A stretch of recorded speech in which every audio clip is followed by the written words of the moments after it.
Okay, Famil, are we recording? We're recording. So, turns out that I bought way too much Easter candy. And I've been trying to lose 20 pounds for 2 years now. So I gotta give this Easter candy away. Should I just give it to my favorite student? No. Goodness, when there's 12 people in here, that's not fair.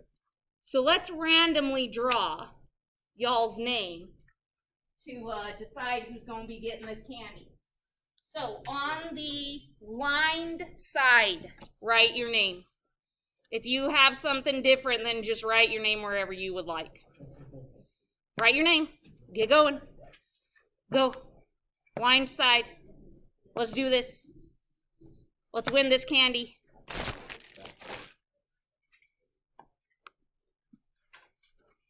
I feel like it might be hotter than Hades in here. Okay, when your name is on your paper, fold it into quarters. Make sure that your edges are lined up nice. Don't be folding it like a psychopath, okay? Let's get it right. These are my distance learners. Wait, I want Shelby to be able to participate too. I'm gonna give Shelby 3 cards because she does so much work. She fills up my water every day. Did you get it all folded up? Yes, we did. Great. Now, what do you guys think that I'm going to put these names in? My hat! Oh, so smart. It's a good thing we're going to use it because I'm not sure I want to be wearing this for the rest of the day. Okay. Hannah came in and said, nice hat, and I thought, uh-oh, that must mean stupid hat. I will come around and you will put your names all up in my hat holder.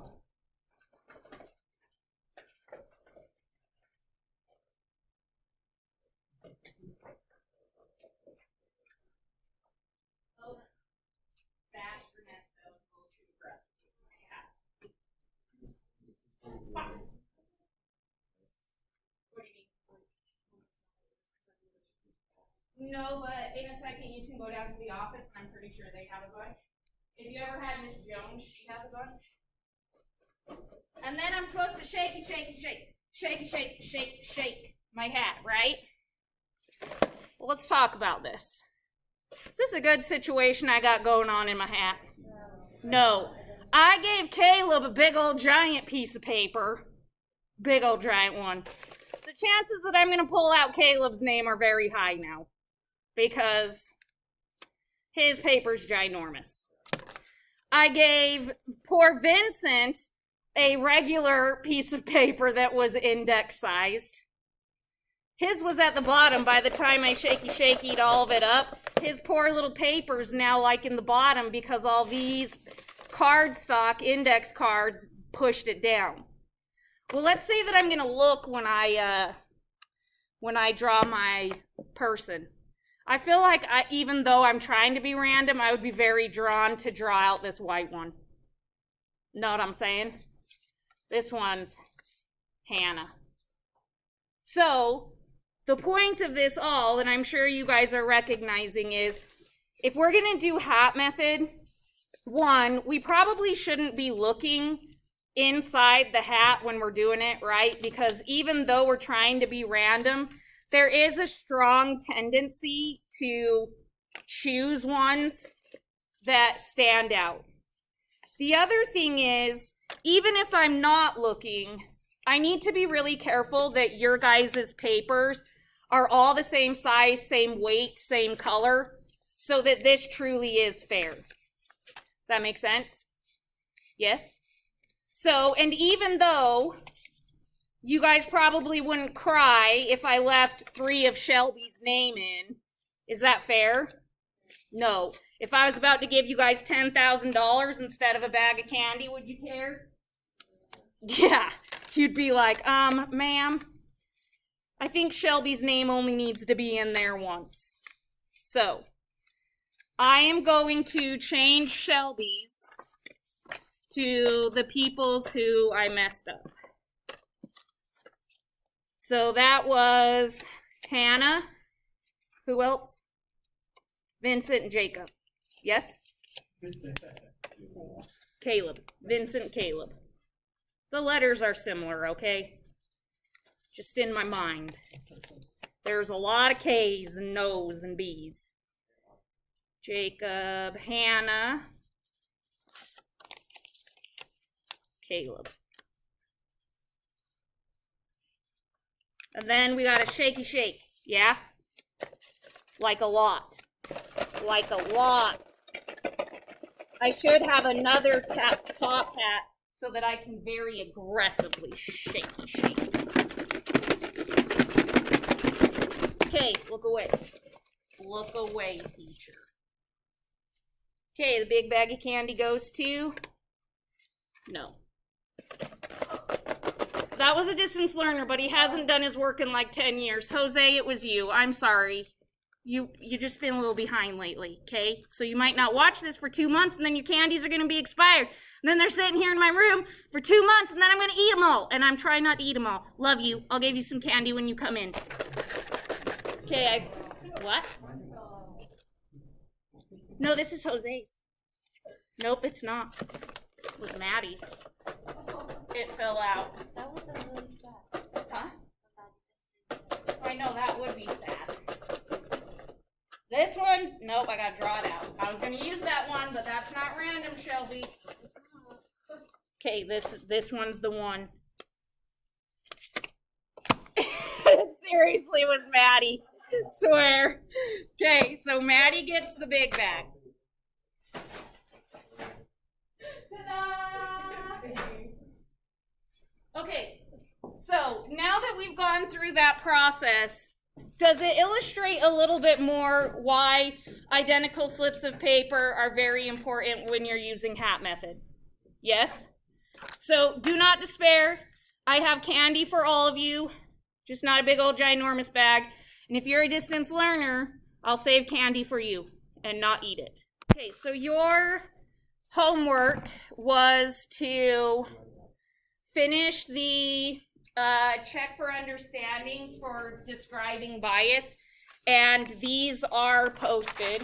That's not the right one. Let me see if I have mine. I don't, but I have posted the answers to sleepless nights, online polls, sampling at the mall. Then the activity that we just did was supposed to go along with the other portion of your work. Yes? Yes, one each. Did I only give you one? Yeah. So I introduced to you hat method and told you how you describe it. I introduced to you using technology and then showed you how to describe it. But I do think it's helpful to have a couple of concrete examples where we're actually doing these things. So this candy giveaway is just exactly what we just did, except for I'm describing with context what we just did. So if you were doing this on your homework or my exam or the AP exam, this is how you would do it. So I said, each student wrote their names on identical index cards and then folded the card twice. And then in parentheses, just to be really specific, I said, making sure to line up the edges.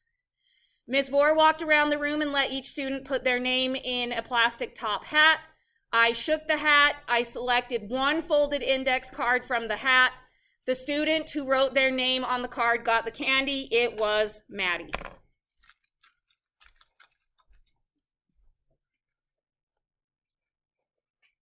So this is just giving you an explicit, concrete example of hat method. The other thing that we really need is to use our calculators to select a sample of 7 AP Stats students. So down here are all of the AP I think all, I might be missing one, all of the AP stats students. So if we go back to our notes, we know that we need to label each student. We need to label each student. So I'm gonna do I like to do mine using bullet points. I like to do my samples using bullet points. So I don't write a paragraph, I literally just do it step by step. So step number 1, I'm gonna label each student with a distinct, or you could say the word unique, integer. So down here, I'm going to start at Zach, and I'm going to move down and number my students.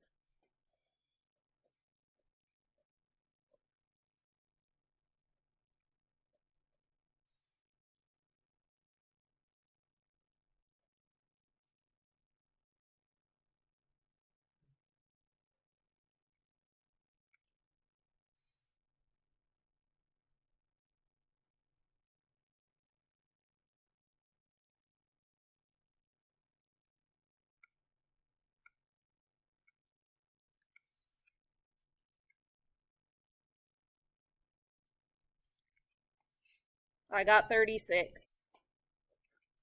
So above, I'm writing 1 to 36. Above the word integer, I'm just going to add in 1 to 36. Then 2, randomize.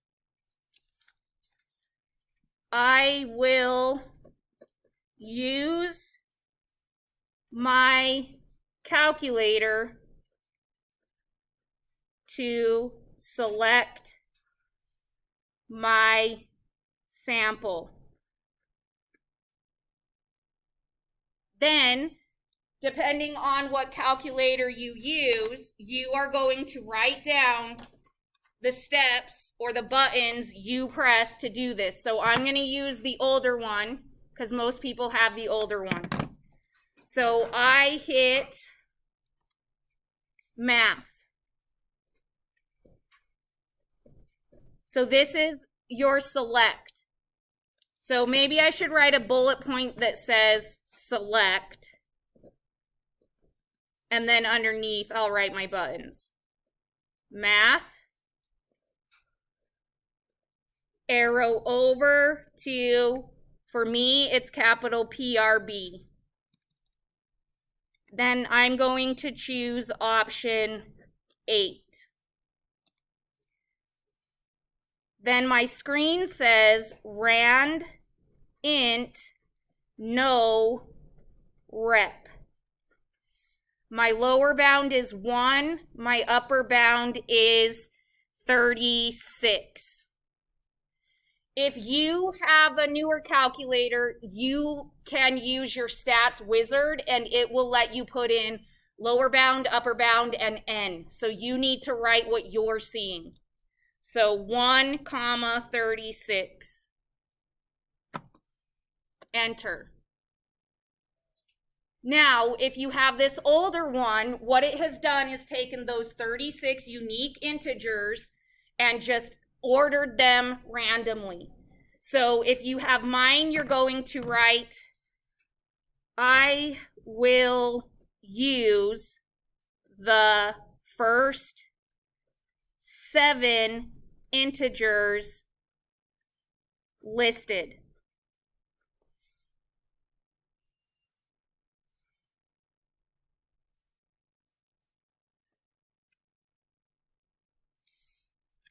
So I think just to make things super easy for me, I'm going to use my highlighter and I'm just going to highlight those numbers. Your numbers should be different than mine. So if they're the same as mine, you need to reseed your calculator, and I'll tell you how to do that.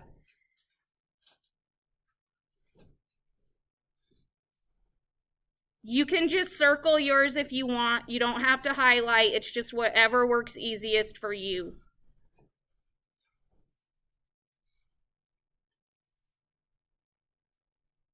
Oh man, I'm getting a bunch of people from this class. 1, 2, 3, 4, 5, 6, 7.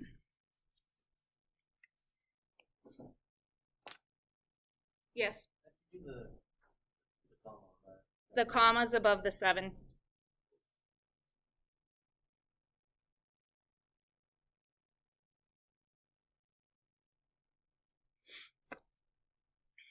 Then to finish this up, I need to write the students that match the first 7 integers are my sample. And then in parentheses, I'm going to write highlighted below. If you circle them, you're going to write circled below. If you cross them out, you're going to write crossed out below.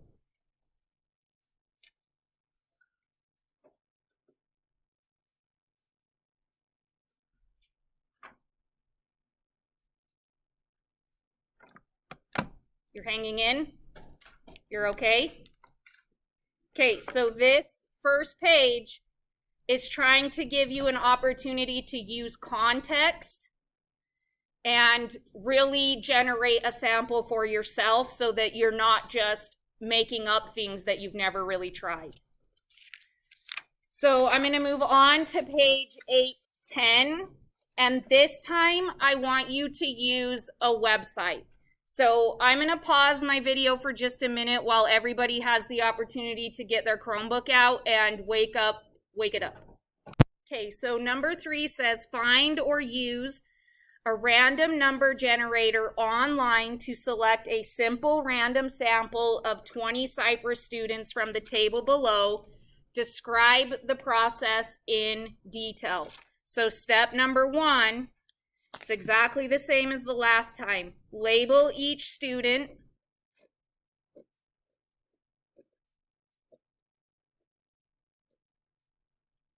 with a unique or distinct integer from, and then I'll fill that in once I've numbered them all. So I'm going to do exactly what I did last time and work my way down.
Holy shamoly. So 1 to 100. In approximately 20-ish seconds, I'm going to move on to the next part.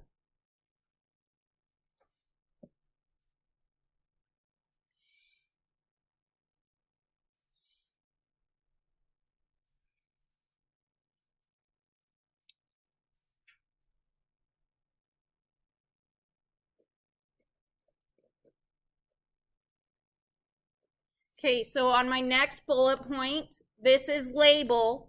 the next thing we have to do is randomize. So I'm saying I will use an online random number generator to select my sample. Bullet point 3 is select.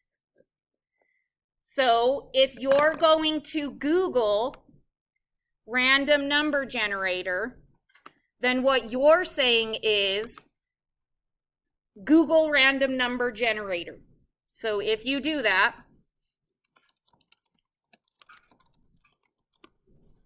it just pulls up a window. Google random number generator. The first thing that comes up is a window to enter the min, max, and generate the numbers. I'm just going to go to random.org. So for me, I'm going to say go to random.org.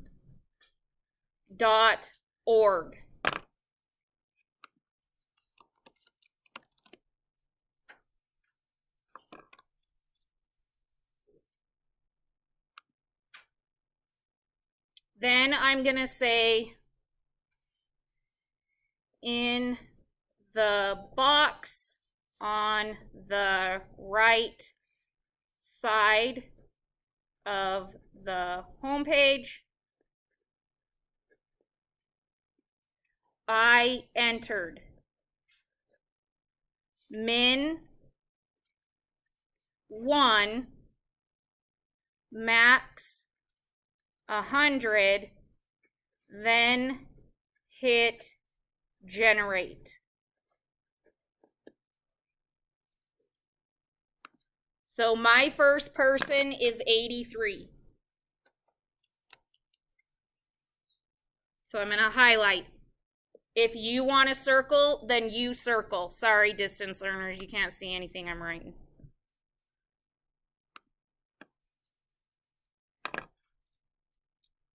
You need to add in, I will keep hitting generate until I have 20 distinct or unique, use which word you prefer, integers. So to be really clear, in parentheses, I'm putting ignore repeats. So now I'm going to go back to my window and I'm going to keep generating. So I hit generate again. My next person is 80. Now I'm going to do that until I have the desired size 20.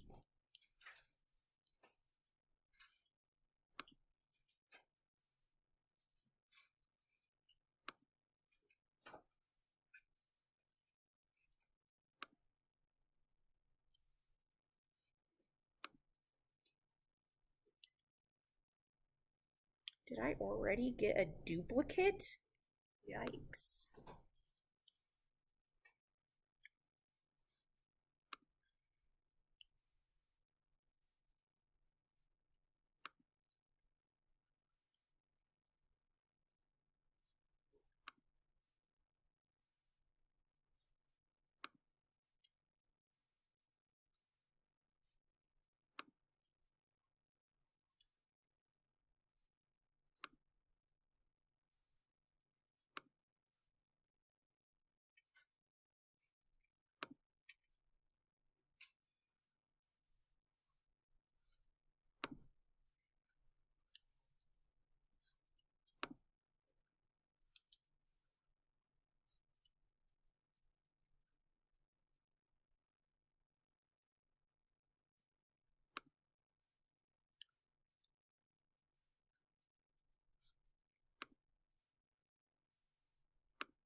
Did you guys get duplicates? I got a bunch of duplicates. Then I can use my last bullet point from the previous page. So the students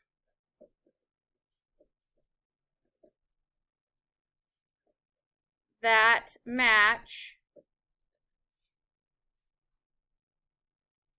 the 20 unique integers highlighted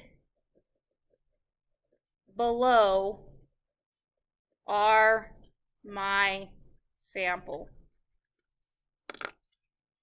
If you are speaking in theory, then you would say the students that match the 20 unique integers generated will be my sample. We actually have a population though, so we can truly generate.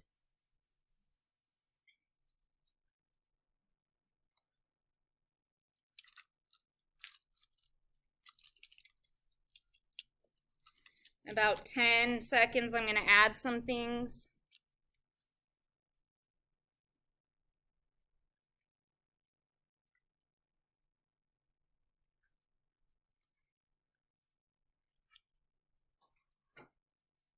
Five.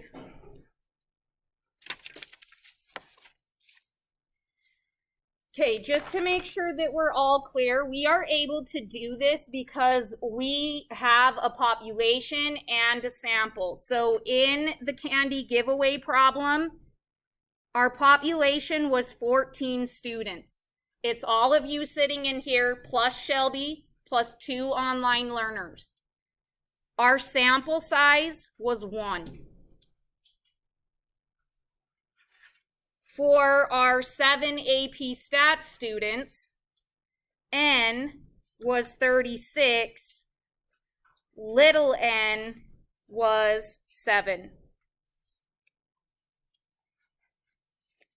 And then lastly, for the Cypress students, these are 100 of my Cypress students, N is 100, little n was 20.